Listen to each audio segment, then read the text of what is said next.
একসময় ঈদ মানেই ছিল নতুন জামা, বন্ধুদের সঙ্গে সারাদিন দৌড়ঝাঁপ, সালামি পাওয়া আর গরম সেমাইয়ের ঘ্রাণ। ছোটবেলার ঈদের সকাল শুরু হতো খুশির ঝলকানিতে, যেখানে আনন্দের সংজ্ঞা ছিল খুবই সহজ। কিন্তু এখন ঈদ আসে, ঈদ চলে যায়। ব্যস্ততার ভিড়ে আমরা আগের মতো সে উচ্ছ্বাস অনুভব করি না।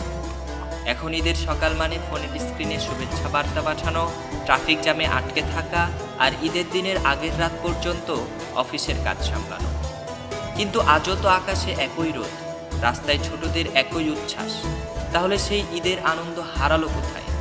সত্যি বলতে আনন্দ হারিয়ে যায়নি, আমরাই হয়তো ব্যস্ততার ফাঁকে সেটাকে খুঁজতে ভুলে গেছি।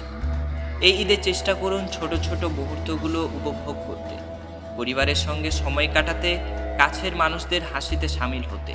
কারণ ঈদের আসল আনন্দ শুধু পোশাকে বা খাওয়াই নয়, বরং অনুভূতিতে।